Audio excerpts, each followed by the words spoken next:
Because when you're young, you want everything fast. But when you're older, you just want to take your time. You're watching and listening to the Real Anime Podcast, and I'm your host again, Mohnish. And as always, I'm joined here with my co-host Lewis. And today we are talking about a delicious, delectable dinner. I've kind of forgot the last D there, but it is chef. As you can see in Lewis's background, we have a Jon Favreau joint here today for you all, ladies and gentlemen, and everybody in between. And this film, Chef, is 12 years old, and it is a film that feels incredibly timeless, which I'm sure Lewis will agree. And, I'm really impressed with the fact that Jon Favreau, the director of Iron Man 2, Elf, what else? Mandalorian Grogu, has made a film where it really feels like he doesn't have to be anyone but himself. And as you may expect, Chef follows a chef named Carl Casper who suddenly quits his job at a very prominent Los Angeles-based restaurant because he refuses to compromise his creativity and his integrity for the basic bitch that his restaurant has become. And the restaurant is run by Dustin Hoffman, so there's a cameo for you.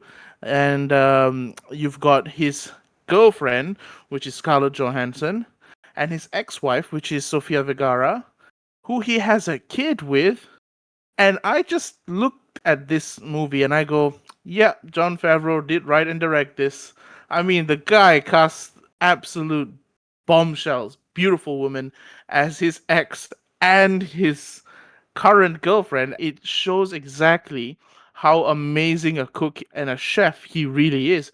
Because when you look the way, he does, and he looks great in his own way, I'm sure, you don't just pull great women like that, and his cooking really shows it. And there's an actual scene from the movie where he cooks for Scarlett Johansson, and you see the look on her face, and it's like, oh my god, it's insane. But Lewis, let's bring you into this discussion. What do you think about Scarlett Johansson? I mean, the movie Chef. Don't forget, the film is not about Scarlett Johansson or Sofia I'm Vergara. definitely not thinking about Scarlett Johansson or Sofia Vergara. But I mean, John, what's his name? guys, I think we lost Mohnish here. I think I think you can hear Sofia Vergara like screaming from a mile away, like "Que pasa, amigo? Sí, señor!" Ha! That's all the Spanish I know. The question is, what do I think about the film? Right? I mean, when I was funnily enough, when I was watching the film, I was having a steak. I mean, actually, I just want to add on to that. Me and Lewis, I think, both agree you cannot watch this film on an empty stomach. 100%, or when you're dieting, or at least if you're dieting, at least eat something at the same time. This is a perfect film where if you're like a foodie or something like that, this film is perfect for you. I mean, like another film which I could think of from the top of my mind is actually an anime film from back in the day. It was a film where I did not like it at first, but I grew to like it. It's actually called Flavor of Youth. So this is an anime film from back in the day where I did a review about it and I did not like it at first. But it's just like what at the start of the intro where we talked about, like, how when we were young, we just want everything to be fast, fast, fast. But when I rewatched that film again, like I think a couple years back, I remember, I started to enjoy more of the film, right? So the film itself, it has a lot of like food elements itself. And then when I watch Chef itself, it just reminds me of Flavor of Youth at the same time. And I'm like, oh, this is another good film. Or another good film which can remind me of where there's a bit of food. It's probably Spirited Away, but it's not that you don't have a lot of food in there. But or any Studio Ghibli film, they know how to make food look very delicious in them sort of films. But yeah, Chef itself is a fantastic film. It's one of them films where you just want to feel good, just be comfortable. Don't have any like plot twists here and there. You don't want to have your heart rate to go up like how when we watched I Saw the Devil. I'm still recovering from that, by the way. You just want to have a film where it's just a simple storyline about a chef who loves cooking. Okay, a bit of drama here and there. Spends time with his son also. And eventually has a happy ending where he gets back with his wife, Ines, Sofia Vergara itself. And you can see Mohnish over here kissing her. I hope his girlfriend does not see this. But nevertheless, yeah, it is a fantastic film. Chef is not really the cerebral puzzle that The Prestige was, and it is very much a film that is simple, to the point, but also has a lot of emphasis on heart. It's not something that is going to need to be sold to you after you've watched the first 10 minutes. You're going to just stay there and probably snack an unusually high amount. Jon Favreau brings such an amazing flavor to his film where it's completely devoid of all the IP that he's drowning in, and I mean good for him. I'm sure he's doing well in the bank, but the guy made Iron Man 1. He is the man who casted Robert Downey Jr. after his less than savory interactions prior to Iron Man 1. And now look at him. And then you've got Iron Man 2, then Mandalorian, Grogu, all these Star Wars, Marvel IPs going left, right, and center. Not to mention his cameos in the Spider-Man movies with Tom Holland as Happy Hogan. And now this guy is here playing Carl Casper. I believe it's the best character he's ever played, but the simplicity of Chef really sells the film for me.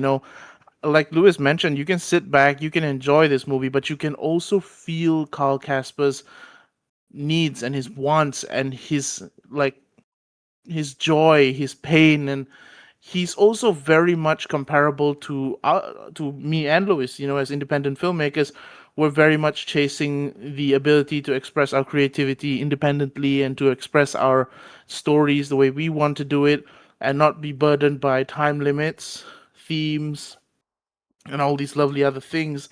And I think that's one of the key lessons sometimes for filmmakers and filmmakers starting out is to keep things simple. I'm sorry, I was just thinking of Sofia Vergara, but you get what I'm saying. Anyway, Luis, what do you think about the simple structure in making a film, and why is a simple structure sometimes the best way to do a story like this? All I can say is like sometimes like in life itself, you don't need to make everything so complicated, right? You don't need to make it so complicated. Like, yes, everyone have their own opinions about this, or is it actually your opinion, or is it actually your emotions taking over? Because it reminded me of that time when Mohnish did a guest lecture at a college the other day. You could see his face where he spoke about where like sometimes simplicity can be better, right? But then sometimes people's opinion might take over that. But then at the end of the day, it's not really like opinion. It's just more or less like it could be like a hate against it. And one of the questions that I want to ask you guys who are listening to this: can simplicity be a good thing? Now, when it comes to simplicity itself, yeah, you have many sort of like simple films out there that you just like to watch and then you just feel good about it. Okay, let's just say this film is a good example, or another film that you guys will probably watch when it's like Christmas time would probably be like Home Alone, for example. Now, I feel that with like a simple storyline, so one of the advantages that let's go back into this film that Chef takes is just like simplicity. You are able to feel more of like a better, you are able to build like how to say, like a better sort of like understanding as an audience, for example, right? Like, but sometimes maybe with non-linear films itself, especially if you don't watch a lot of films, sometimes you won't be able to understand it, which kind of takes away from like the audience, like being able to watch it. Now let's take a film like we did like a couple of episodes ago, which was The Prestige itself, right? It's not an easy watch, right? So simplicity itself, when done right, you've already got yourself a good film. I hope that answers your questions, and I hope I did my lecturer, Mr. Mohnish Rajakumaran, proud over here, because he's the one who gave a fantastic talk about like being able to like have your own opinion and your own criticism in there. So I hope I get a good mark from Mr. Mohnish Rajakumaran himself. Over to you, sir. I feel like it's such a crazy thing that I've ever been able to lecture in the first place, because I was not exactly the greatest student in school. I was my favorite subject was maths, because my teacher just didn't want me in class, because after a while he just thought the stupidity was infectious and he wanted the cause of the disease out. But like now that I was in college and I found some love for film and la la la la la, next thing you know, I'm being invited back multiple times as a lecturer, as a guest lecturer, to talk at events. And Lewis knows it's not exactly my forte. I've not done any of this before, and I was in college. I never did any of these things, and now I've done more of this outside of college. You certainly have done a lot of side quests. Only I myself have done, well, a one unofficial guest lecture for, I think the guy listening to the podcast, we know who he is, but A guest lecture is a guest lecture, But- but I actually never asked what he thought about it. But it's good that he thought there was something to learn from that. I was praying to every god that I was talking some sense. But we're here talking about Chef. And Lewis, as you know, Jon Favreau directed Iron Man, Iron Man 2, and Mandalorian Grogu. Basically Marvel and Star Wars, right? And I'm sure the guy can do any IP he wants. But let's be honest, right? These films are not exactly cheap, right? Yep. They're hundreds of millions. Maybe the first Iron Man wasn't quite that, but it's still an expensive movie. And these films just kill at the box office, or in this case, the series did very well. And I feel like making Chef is his version of making a low budget movie. Like I feel like the budget for Chef is not even a fraction of what most Marvel films would be, and I know that that number is definitely going to be lower because he's not making that kind of film. But yet you see the amazing cameos he's got. Robert Downey Jr. as his wife's ex-husband, which is a stroke of genius. John Leguizamo as his sous chef, and as they cornstarch their balls. And there's so many different great cameos, and you can see he's basically calling in favors from his time making IP. And just to rub it in, Dustin Hoffman is the evil boss. I'm like, come on. Might as well get Robert De Niro to be your therapist and Al Pacino to be your gynecologist. At that point, you're like, might as well let him fondle your balls.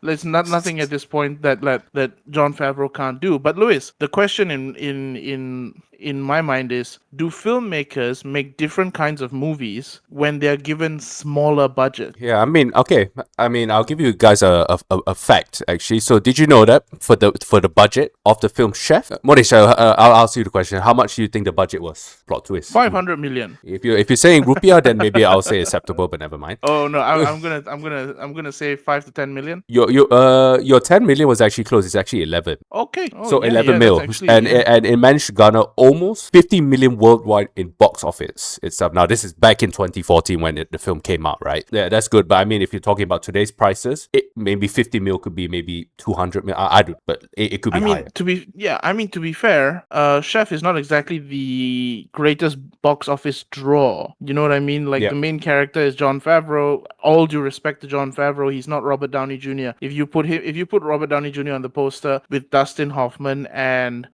Sofia Vergara, and an extra poster of Sofia Vergara and a bit more Scarlett Johansson, you're gonna get a lot of people showing up. But with Jon Favreau doing what he does, I feel like, look, the fact that he made the film for 11 million and the box office is what, 50 million? Yeah, 50.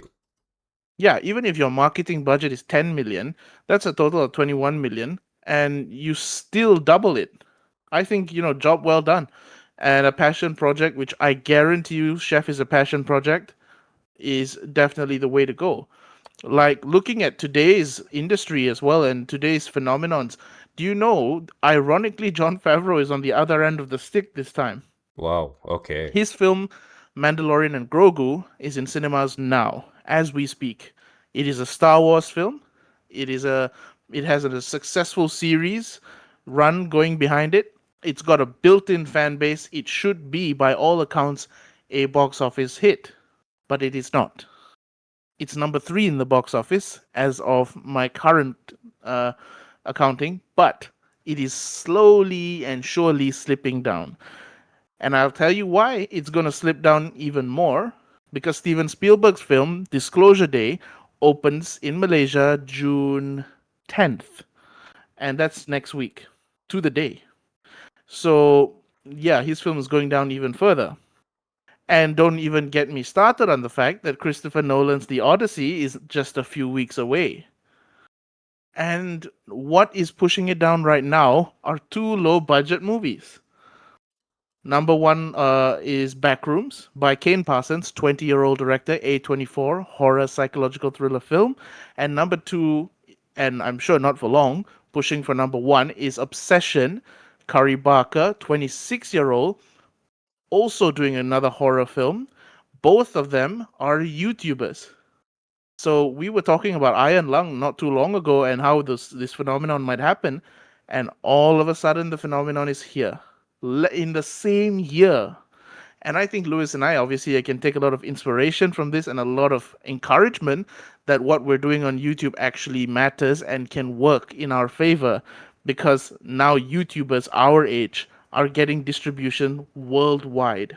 So, but back to the matter at hand, Jon Favreau is directing a $150 million film, and he's getting outdone by something like Obsession. That is an interesting point of view right now because he's literally been flipped on the other side, and he did nothing wrong, by the way. The guy is an amazing guy. He's directing a Star Wars film. It's not entirely his fault. These films just took the box office by storm.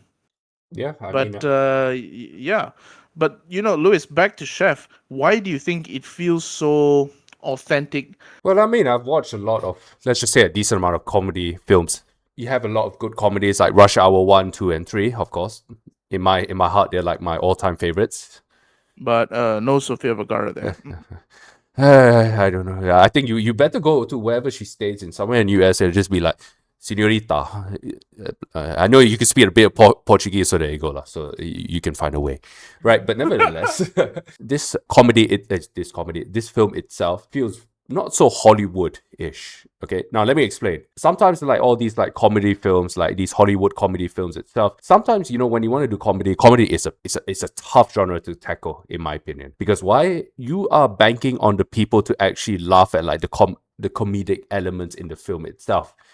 If it's good, people will like it. If it's not good, people won't like it. But one of the things that Chef did like very, very good in terms of it's not really like classed as like a comedy itself, but more or less like a bit of a comedy, a bit of drama itself, right? I mean, what Chef really does is just like, it kind of relates to like the realness and the rawness of what people actually go through in like real life situations, right? And then like all these sort of things that they like, you have Jon Favreau who in the film itself, he just like does a lot of things which just like relates to like what people actually do in real life. And then you have like moments where you have like Bobby Cannavale. You can't forget about the fella. That guy himself. I think he's naturally a comedian himself. I would say that.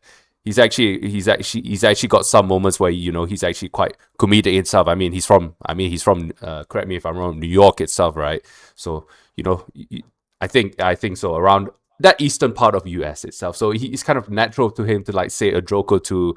I've watched many of his films, so I love him as an actor. And I would just say that like the comedy just relates to like being able like really relates to like the rawness of how the film portrays itself, and then in a way it's just not forced down your throat where you're trying to get people to laugh at it, but it's just more or less you're laughing out of a way. It's just like, hey, it's like you're relating to the situation than it being forced down your throat, if you get what I mean, right? Yeah, I mean, I agree with that actually a lot, because if a film feels like it's forced down your throat and you're like sort of forcing audiences to love it, then they're just not gonna love it, right? But that is not the case for Chef, because it has really become a modern comfort film classic, right? So Lewis, like, it obviously has become a modern comfort film classic because of all the interesting different like ways we've just listed, right?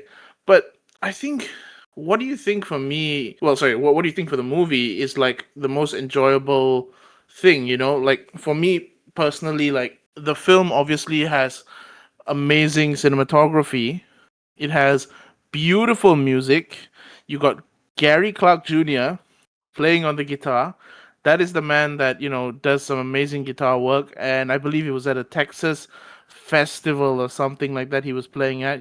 Keep on turning, oh yeah. and then and then there's a moment in the film that I really love, which is when they're making the sandwiches, the cubanos, the Cuban sandwiches, and when they're making it for the first time for the construction workers who help them, and the son messes up one, he burns the bread a little bit. And to be honest with you, I would have still eaten it, but Jon Favreau's character goes like, "No, we can't serve that," and the son goes, "They're not paying for it." And then he takes him aside and literally gives him the talk, saying like, "Hey, this is something we do because we love it. We want it to be good. We want it to have quality, even for people who are not paying for it, because we want them to have a good experience. We want them to have that amazing experience, and it's also a thank you because we're helping people, and they helped us, in fact, to put stuff together in our truck. The least we can do is make them a decent sandwich, right?" So it's more than just cooking food. It's about quality. It's about the creative process, understanding your integrity, and having that amazing relationship with someone else, like your son, and understanding, hey, look, you may not care about this, but this means a lot to other people.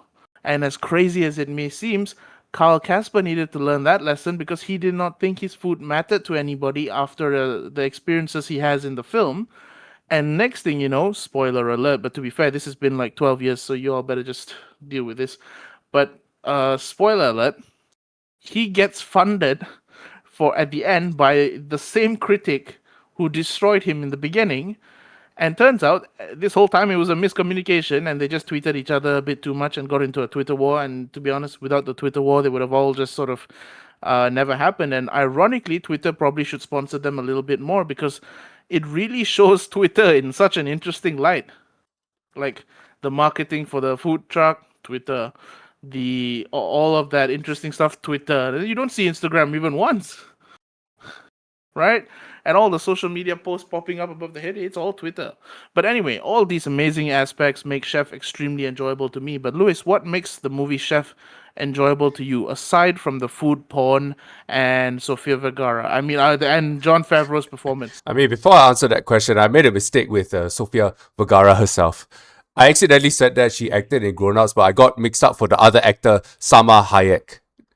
Oh, could you? So I mean, So sorry. I'm sorry. okay.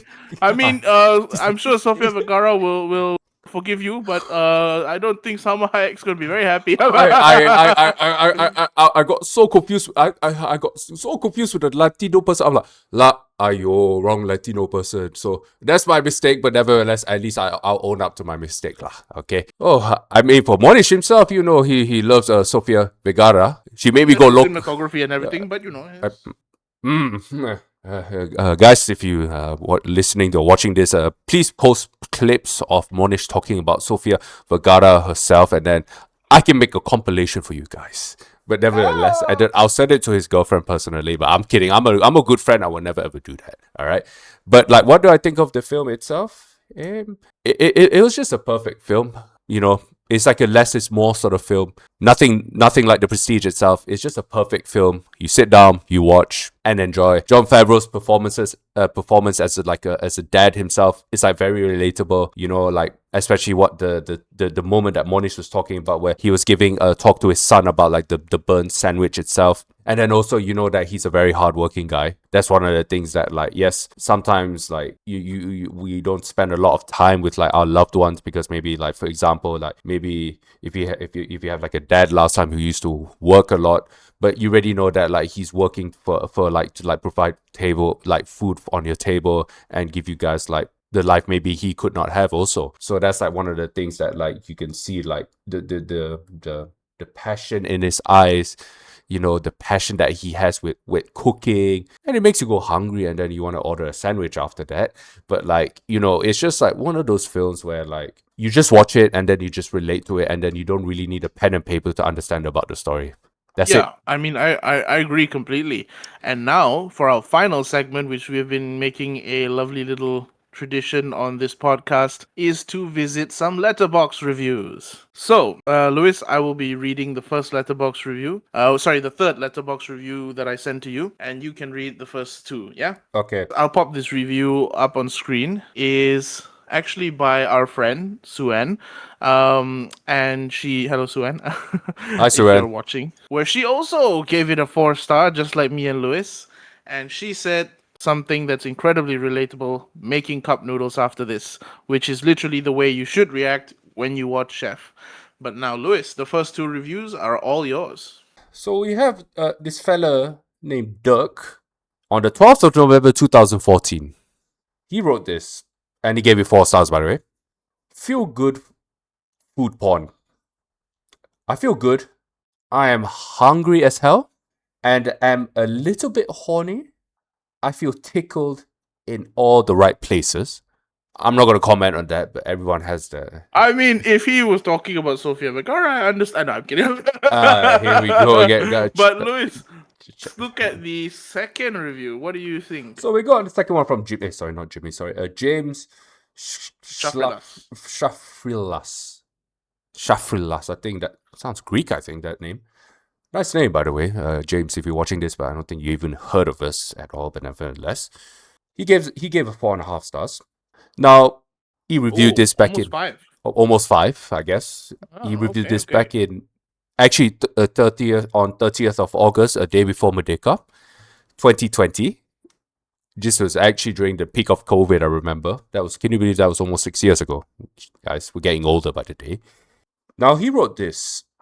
The scene where all the main characters poured cornstarch on their balls was a little weird, but other than that, it was fantastic. That sounds like a joke, but I promise you that is a real thing that happens in this movie. Now, when he says that the real thing, I'm just big question. I just need to ask you. I need to ask you this, James. I like how you're highlighting about that moment itself where you put your testicles in the cornstarch. Your huevos. Your huevos or your cojones, right? You see, huevos is a more it's a nicer way of saying it. Cojones, it's also another way of saying it. But yeah, cojones. See, I'm learning I'm learning Spanish for Sofia. I mean, for because the film is about got Cuban. Hello? Anyway, Annie, you continue. Hello, Moshe's girlfriend. I just I just get okay, but like the bit where he says that sounds like a joke, but I promise you that is a real thing that happens in this movie. But when you say that is a real thing, have you actually done it yourself? I don't know why you have to highlight that bit, but I mean, if you just kept it to the first paragraph itself, fine. But then you just have to highlight it. If something sticks out to the man, why not? I mean, you could make a new recipe. You could call it cojones goreng. Okay. On that note, we hope you enjoyed our podcast about Chef, and it's a great movie. And please do check us out on Spotify as well. If you're on Spotify, hello, check us out on YouTube. If you're on YouTube, if you're on Instagram, you know where we are. Thank you all so much for watching. Thank you all so much for listening, and we will see you in the next one where we will be returning to some anime. And now this anime has just only finished its first season and it is doing gangbusters. So we hope to see you guys in the next episode of the Real Anime Podcast.